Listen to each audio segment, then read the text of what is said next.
Borobudur ini bagian atasnya arupa datu itu pernah dipindah dari Istana Ratu Boko.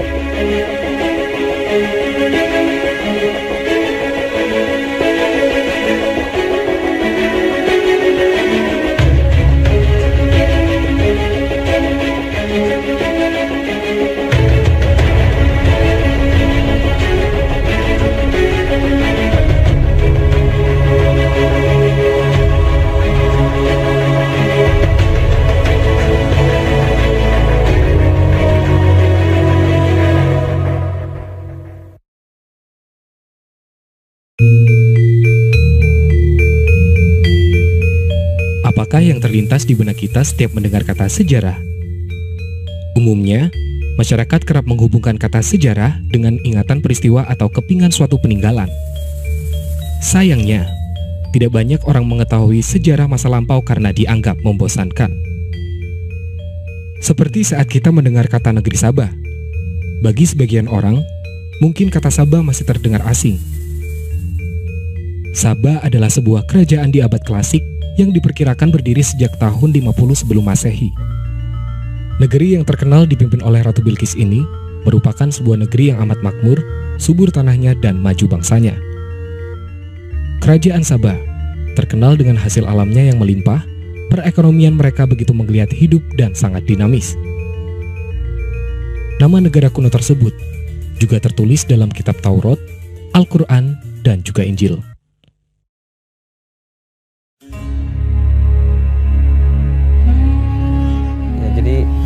Negeri Sabah itu bisa dikatakan istimewa dalam Al-Quran. Jadi Sabah itu malah menjadi nama surat dalam Al-Quran, gitu ya. Itu bukan hanya diterangkan dalam beberapa poin di beberapa surat, tapi menjadi nama satu surat dalam Al-Quran. Laqad kana li Saba'in fi maskanihim ayah. Sungguh ada tanda kebesaran Allah di negeri Sabah, yaitu dalam tempat tinggal mereka.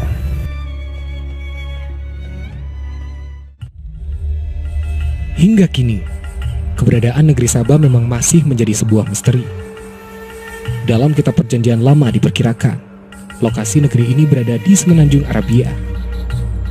Para pakar arkeologi juga beranggapan bahwa negeri Sabah terletak di wilayah Yaman, berdasarkan ditemukannya reruntuhan seperti bekas kerajaan.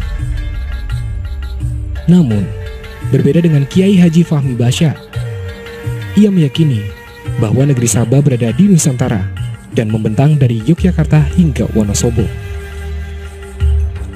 Kiai Haji Fahmi Basya merupakan ketua dari Pusat Studi Islam dan Kepurbakalaan Nusantara yang meneliti keberadaan negeri Sabah menggunakan metode matematika Islam. Dalam penelitiannya yang dilakukan hampir 4 dekade ini, ia memaparkan beberapa bukti-bukti ilmiah keberadaan negeri Sabah yang ia tuliskan di keempat bukunya.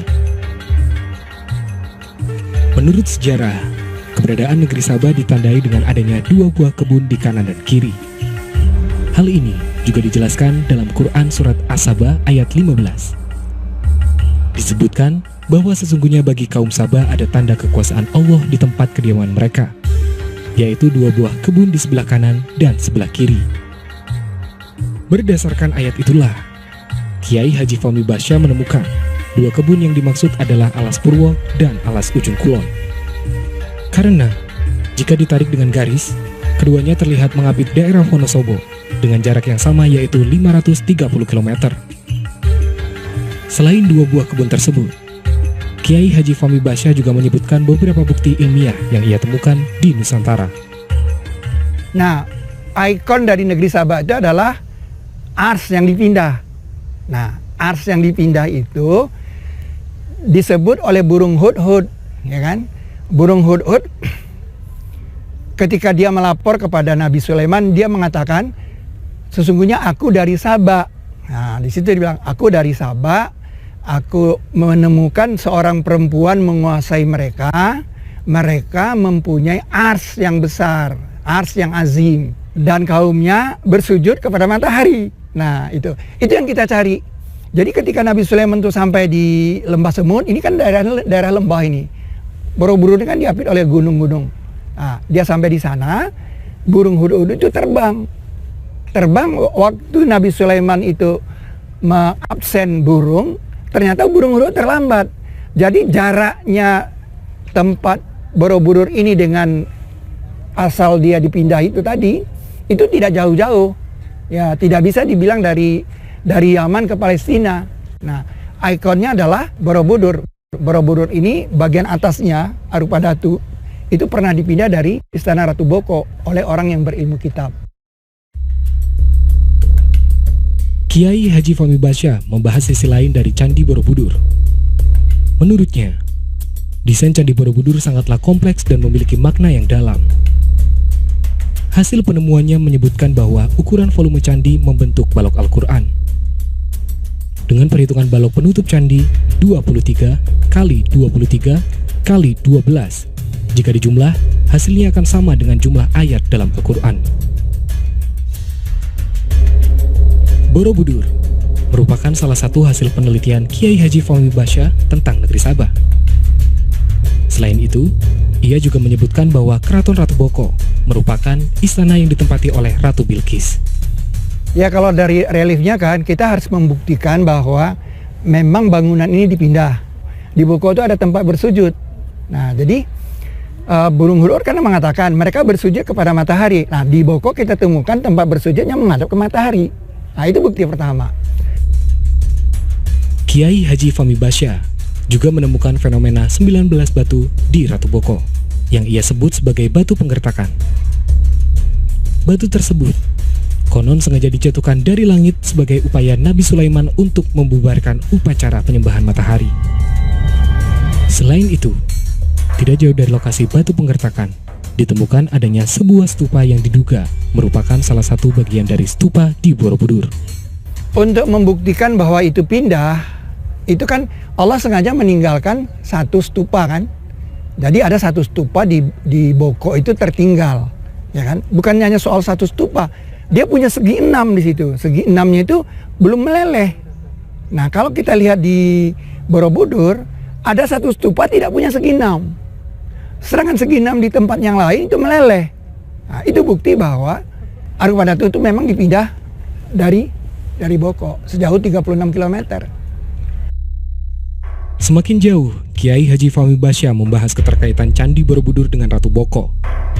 Ia juga menyebutkan beberapa relief di Borobudur menceritakan kisah dari negeri Sabah. Waktu Ratu Sabah itu menerima surat dari Nabi Sulaiman, dia kan berteriak kepada para malaknya kan. Nah, kita kira dulu dia berteriaknya di tanah lapang. Tidak, ternyata dia punya majelis.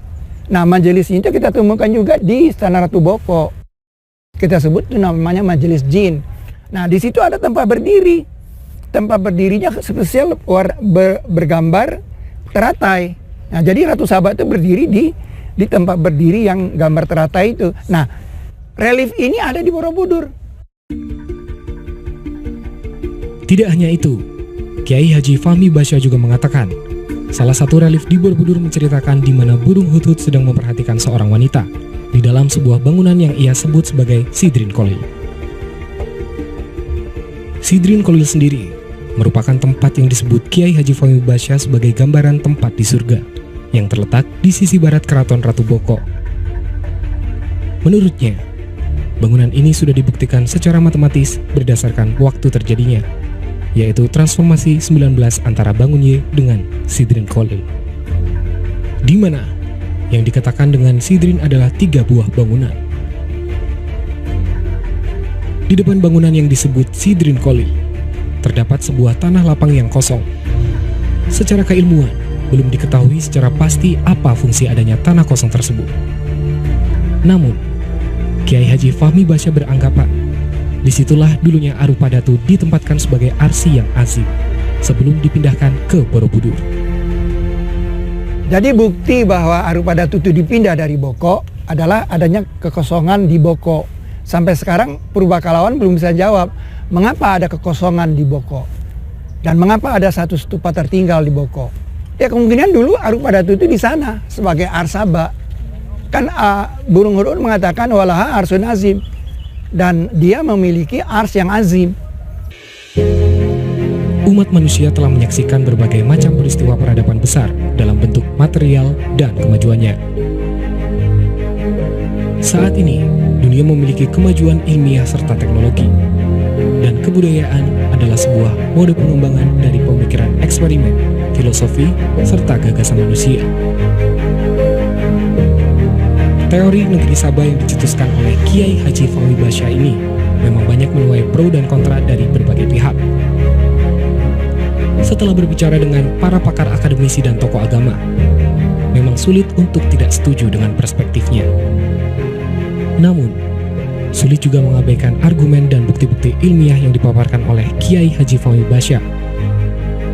Terlepas benar atau salah, telah terbangun sebuah pengetahuan baru yang mendobrak kemapanan ilmu pengetahuan yang sudah dipahami selama ini. Di titik ini, yang perlu kita sadari bahwa peninggalan sejarah yang dimiliki Indonesia adalah harta yang sesungguhnya. Sudah selayaknya kebanggaan sebagai bangsa yang besar kita tumbuhkan kembali.